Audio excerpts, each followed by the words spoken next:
ایک انصاری جوان کا وقت آخر آیا تو پہلے یہ ہوتا تھا کہ جب کوئی بیمار ہوتا اور مرض موت میں مبتلا ہوتا تو اس کے اہل خانہ حضور کو بلا کے لے جاتے. حضور اس کے پاس تشریف رکھتے، پھر اس کی موت واقع ہوتی، پھر اس کی تجہیز و تکفین ہوتی، پھر جنازہ ہوتا، قبر میں اتارتے، پھر حضور آتے. یہ ابتدائی دور کی بات ہے. لیکن جب حضور علیہ السلام کی مصروفیات بڑھنے لگیں تو لوگوں نے کہا کہ آپ تکلیف دیتے ہو حضور کو. صحابہ نے آپس میں طے کیا کہ جب کوئی شخص فوت ہو جائے تو پھر حضور کو بتانا چاہیے. تو پھر جب کوئی فوت ہو جاتا تو پھر حضور کو بتاتے، حضور ان کے ہاں تشریف لے جاتے. لیکن پھر اور زیادہ مصروفیت ہوئی تو کہا حضور کو جنازے کا بتانا چاہیے، پھر جنازے کا بتاتے. پھر اور کار نبوت کی اہم ذمہ داریاں اور نظم پھیلتا چلا گیا تو پھر صحابہ نے آپس میں مل کے طے کیا کہ جنازے کا بھی نہیں بتائیں گے بلکہ جنازہ اٹھا کے حضور کی چوکھٹ پہ لے آئیں گے. اور پھر جنازہ اٹھا کے لے آتے. یہ باب البقیع سے باہر جو جگہ خالی پڑی ہے، جنت البقیع کے درمیان جو جگہ ہے، یہاں لا کے جنازہ رکھا جاتا ہو. حضور کے دور میں سارے جنازے یہاں ہوتے تھے. تو پھر جنازہ لایا جاتا، حضور سے عرض کیا جاتا اور حضور حجرہ انور سے نکل کے جنازہ پڑھا دیتے. تو یہ ابتدا کی بات ہے. تو حضور پہلے ہی تشریف لے جاتے. تو وہ انصاری جوان کا وقت آخر تھا اور آقا کریم علیہ السلام اس کے سرہانے بیٹھے تھے. تو اسرائیل علیہ السلام روح قبض کرنے کے لیے آئے.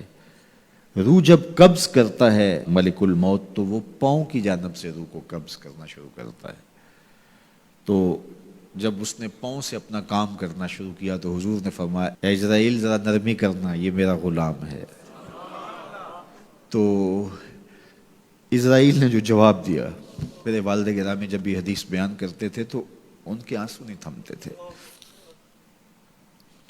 تو اسرائیل نے جو جواب دیا وہ کیا تھا؟ کرے عینہ کا، حضور آپ کی آنکھیں ٹھنڈی ہو جائیں، حضور آپ کی آنکھیں ٹھنڈی ہو جائیں. صرف اس کے ساتھ نہیں، آپ کا جو بھی غلام ہوگا اس کے ساتھ نرمی کروں گا، اس کے ساتھ نرمی کروں گا. تو حضور کا رخ انور اس وقت اگر نصیب ہو جائے، اس وقت حضور کے چہرے کی زیارت نصیب ہو جائے تو مجھے بتائیے کہ پھر تو زندگی کی جستجو ہی کامیاب ہو گئی. اللہ ہمیں حضور کی محبت عطا کرے اور ہمارے باطن کو ستھرائی دے دے. کاروبار بھی ہیں، بچے بھی ہیں، بچوں کے مسائل بھی ہیں، بچوں کے رشتوں کے معاملے بھی ہیں، اور بھی بہت سارے معاملات ہیں جو ہم سب کے ساتھ پیش ہوں گے. لیکن ہماری سب سے بڑی ترجیح یہاں بیٹھنے کی صرف اس کو راضی کرنا ہے. میرے مالک ہمیں ایسا کر دے کہ تو ہم پہ راضی ہو جائے، ہمارے باطن ستھرے کر دے، ہمارے اندر کی غلاستیں دور کر دے، ہمارے اندر کی گندگیاں ختم کر دے. حسد سے، حقد سے، بغض سے، کینے سے، نفرتوں سے ہمارے من صاف کر دے. اور اللہ دین کا کوئی کام ہم سے لے لے. یہ دعا کیجئے گا اللہ ہم سے ہماری استطاعت کے مطابق یہ مشت خاک کسی کام آ جائے، اس کا کوئی مقصد ہو، ساری زندگی یوں ہی جو ہے وہ گزر نہ جائے. وہ کیا کہا تھا اکبر الہ آبادی نے، کیا بتائیں احباب کیا کارنمایاں کر گئے، بی اے کیا، نوکر ہوئے، پینشن ملی اور مر گئے. یہ زندگی کا مقصد تو نہیں. یہ تو کام ایک چونٹی بھی کرتی ہے. صبح اپنی بل سے نکلتی ہے، رزق اکٹھا کرتی ہے، خود کھاتی ہے، بچوں کو کھلاتی ہے، موسم برسات کے لیے جمع کرتی ہے، کسی کو ذرا بھی نہیں دیتی. اور یہی کام انسان کا ہو، صبح کام پہ نکل گیا، شام آ گیا، سو گیا، چلا گیا، تو پھر کیا فائدہ؟ اشرف المخلوقات کا ہے. تو یہ دعا کریں اللہ اس مشت خاک سے کوئی کام لے لے اپنے دین کے لیے، ہم مقصد کی زندگی گزاریں، با مقصد ہماری حیات مستعار ہو.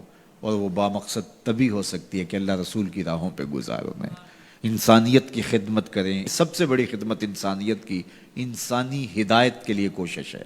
انسان کی سب سے بڑی ضرورت ہدایت ہے. تو انسانی ہدایت کے لیے کوشش یہ سب سے بڑی انسانیت کی خدمت ہے. اللہ ہمیں توفیق دے، اپنی پناہوں میں رکھے.